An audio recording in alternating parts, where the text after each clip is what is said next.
to it that, if you play it on YouTube, you have how many hits, and then you have positive, negative opinions.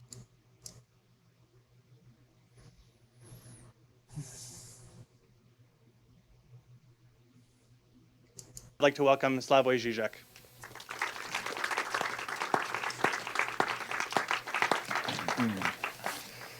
Hope this will work.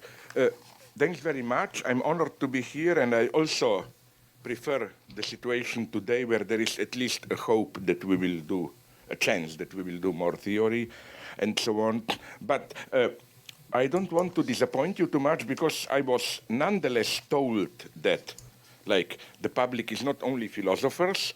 So what I will try to do is simply prolong the reflections of the last days on the end of the world and so on, which means our ideological constellation today. Where are we moving? What does this mean? Well, my first association when you say the end of the world, it is culturally for me, is, does any of you know this quite terrifying song? But I think it's, if there ever was a symptom of where we are today, this is it. This mega hit Gangnam Style, which started in South Korea, then all around the world. I was told that already in the United States, it's already on the second place and so on. What interests me here is how it functions. My small son, who listened to it, drew my attention to it that, if you play it on YouTube, you have how many hits, and then you have positive, negative opinions. That negative opinions are much larger. It's like, as my son told me, you're a big guy. If you look at Justin Bieber, you find the same, 5-1. But nonetheless, people remain stuck onto it. They listen to it. And so I even then found a text on this hit, Gangnam Style, where they say that's how it effectively functions. It's not that you like it, but practically everyone tells me the same. When you first hear it, you find it disgusting, but in a weird way, pleasurably disgusting. You become haunted by it. It's like when something is so disgusting that fascinates you, and you say, oh, it's horrible, let's take a look again at it, how horrible it is. And then slowly my son, who is 11 now, ends up listening at least 50 times per day to it. Second thing, although it is a quasi-religious experience, like in Korea, a friend sent me some video clips. This stupid song was performed at a stadium with over 100,000 people, all in a trance and so on. What is so interesting is how critics, false, I claim, fake leftist critics, try to convince us that it's irony, it's satirical, you shouldn't take it seriously. No, it's really making fun of that for young upper-class kids, part of Seoul, Gangnam, and all the irony there and so on. But I claim precisely this is what makes the song an example of ideology. How, as I always repeat, how cynicism functions today. I believe in it. It's all the time fun, making fun of itself, but the magic is that it functions. You see my point. I'm not claiming there is just the stupid song with this rave dance, repetitive, almost military style. The crowd follows this quasi-religious rave experience. It's not just this that makes it ideology. It's precisely this more of making fun of yourself, ironic distance, and so on and so on. It's the same as my old thesis. Did we use it, Matthew, in some of the films? I'm not sure. Or that stupid movie, Kung Fu Panda, where I claim it's exemplary of ideology today. Why? Because I had the misfortune of seeing it 4 times with the same above-mentioned son, where like on the one hand, the movie mobilizes all this Orientalist mythology, Kung Fu, destiny, warrior, chosen, whatever, the one. And at the same time, it makes fan of its own ideology all the time. In kind of a commonsensical mocking of all the Buddhist or whatever Orientalist spiritual wisdoms. But again, you shouldn't miss the point, which is that in spite of, or I would rather have said precisely because of, all this self-mocking, it works in the sense that far from undermining all this Orientalist mythology, in a strange way, making fun of it makes this ideology viable. It is as if the procedure seems, I hope, here with people who like at least some movies, films, so it's something that was done in an intelligent way, I claim. I don't like too much the film, but this aspect I like. Lars von Trier, I hope you saw it, Breaking the Waves. Lars von Trier himself has a wonderful explanation where he says the story in itself, he says, is ridiculously melodramatic. And if the form of the film were to fit, to be adequate to the ridiculous melodramatic style of the narrative, it would have been inedible, how do you call it, ridiculous.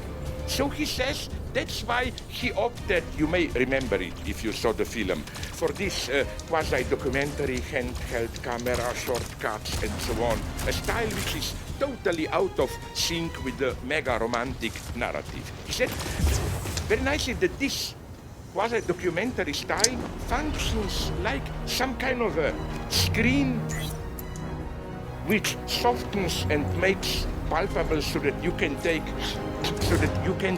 seriously the story. The reason I like this is that what von Trier does there is the exact opposite of the standard melodramatic procedure, where the style is often more pathetic, emotional than the content. I mean, all good analysts know this, how often even something that, at least in classical melodramas, that you cannot directly depict at a narrative level, you signal it through the over-pathetic character of the style. Here it's the exact opposite. It's the story which is ridiculously pathetic. You need this filter, as it were, distantiating filter to make the story palpable. And I claim, again, the same goes for this Gangnam Style. First, and I think I'm not, I mean it quite seriously. When I say that this is the way, the mode of today's spiritual experience, if you want, I'm not making fun of it. My claim is not it's a pseudo-spiritual experience. Of course, I find it disgusting, but my thesis, underlying thesis, is much more radical. It's that what if a spiritual experience itself can be disgusting, even if it's authentic? I mean, why do we automatically associate inner spiritual experience with something, I don't know, morally elevating and so on and so on? My idea was always, for example, when I read, they're horrible reading, of course, Nazi or other memoirs, what if why automatically, if someone does something horrible in real life, organized murder, torture, and so on, why do we automatically assume that he must be somehow non-authentic, hypocritical in his inner life?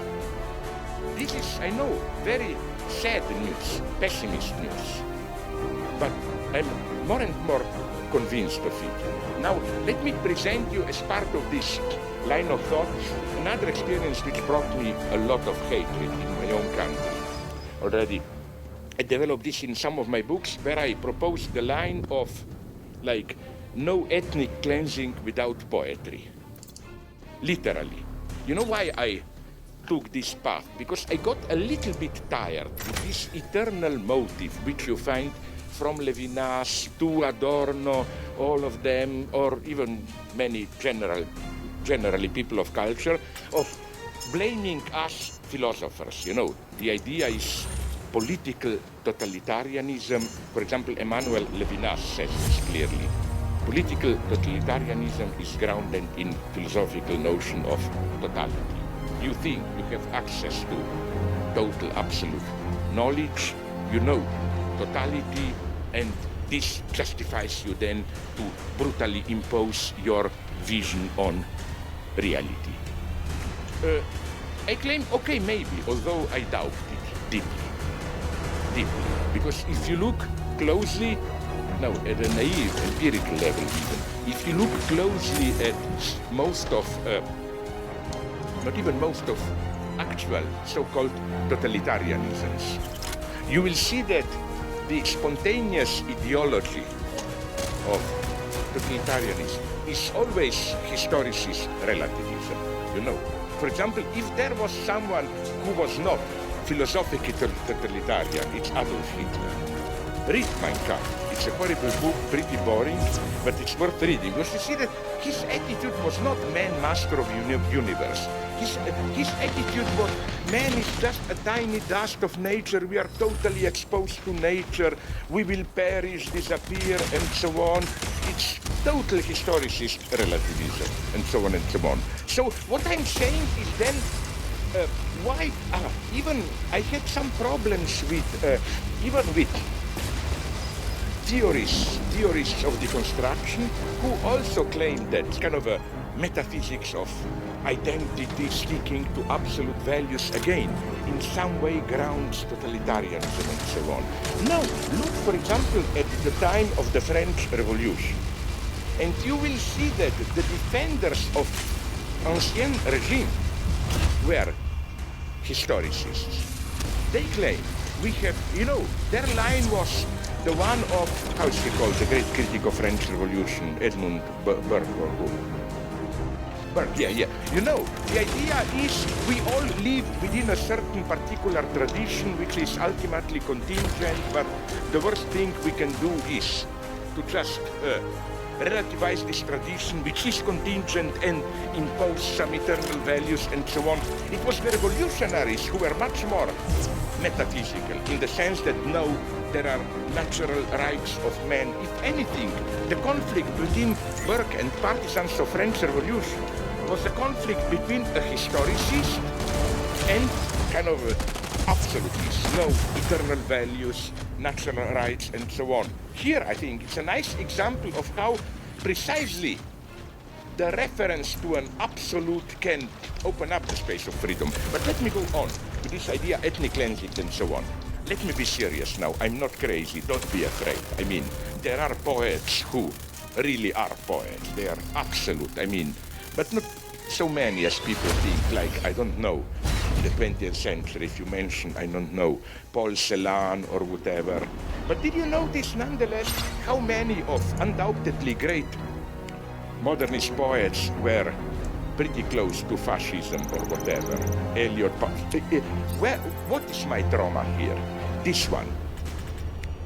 It's very simple line of thought. We are basically half decent people. I already developed it, I think, the first evening there. And it's difficult for us to kill someone and so on.